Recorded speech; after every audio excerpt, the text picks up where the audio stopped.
Welcome back to the Origin Summer Preview. I'm Eric Summer here with Mike Selinker, and we're doing something very special. I'm excited. We're going to open a box. We are. We are looking at the Betrayal at House on the Hill Widow's Walk expansion. Now, this is the first box. This is the only box in the world. Only one. Yeah. And it's still sealed. Still sealed. And we're going to break that seal right here. I want to be clear. I have never opened a copy of this game. I don't actually know what's in it.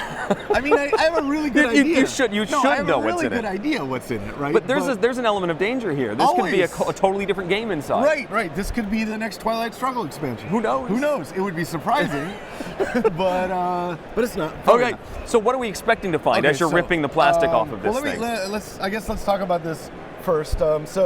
Has everybody heard of Betrayal at House on the Hill? I think we know Betrayal at House on the Hill, the exploration game. You've got all your different adventurers, and at some point after you've explored for a while, the haunt begins. That's right. And there's a traitor, and there's some method of opening. This is a terrible plan. This is the worst unboxing video of all time. This is perhaps the most aggressive shrink wrap I've ever seen. So there you go. We've got it now. We broke the seal. Okay, so I developed the Betrayal House on the Hill 12 years ago. I said I was probably never doing another set. Right? Yeah.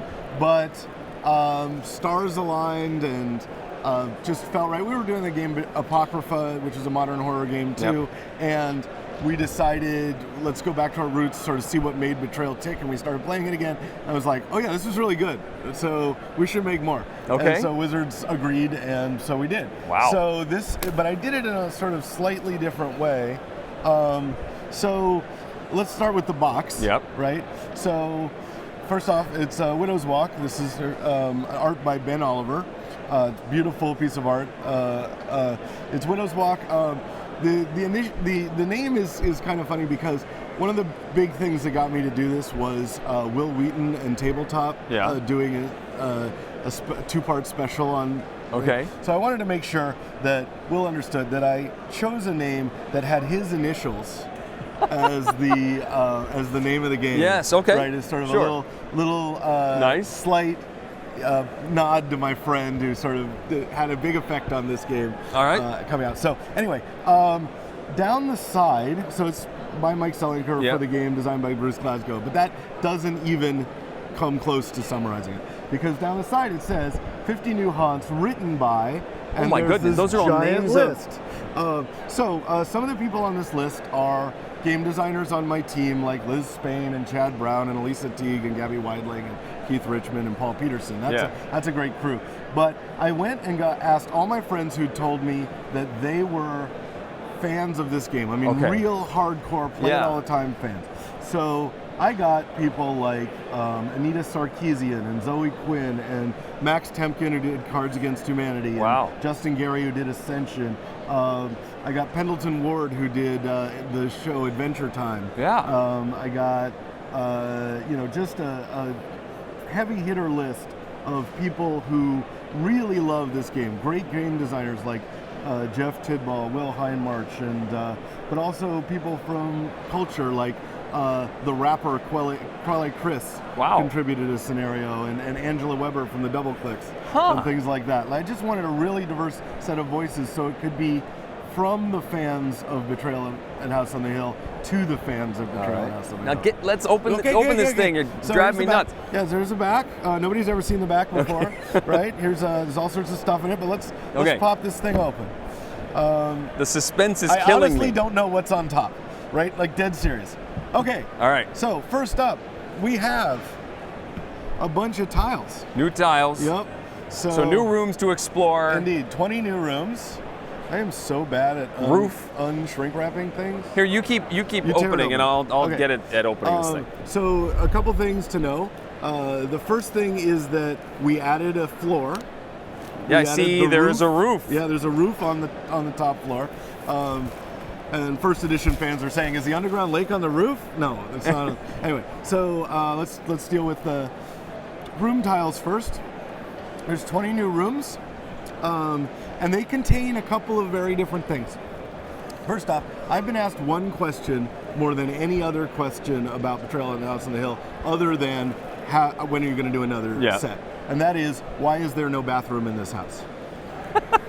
Okay, there we go. Settled. That's all I need to know. That's right. But there unboxing are over. There are other rooms in the. So let's see. We got. I saw a panic room. Yep, we got a panic room. We got a solarium. There's a new symbol. You can see it's the dumbwaiter symbol. It allows travel between floors. So, neat. So if you go into a room with a dumbwaiter, you can go to a landing on any floor above or below it. Makes it a little easier to move around. We got lots of new powers of rooms that are very different than you've seen before, like the locked room, which you can hide in, right? You can lock the doors so the monsters don't come get you, right? All right.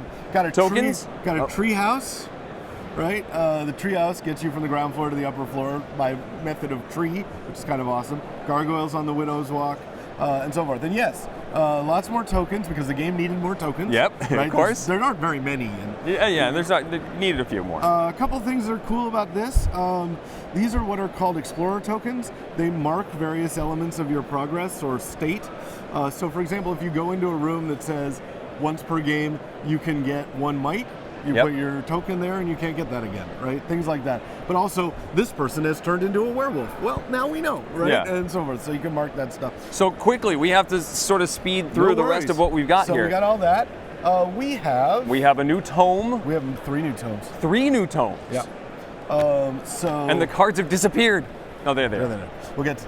Let's pop the cards. You pop the cards. I'll talk about the. We have. So the new haunts.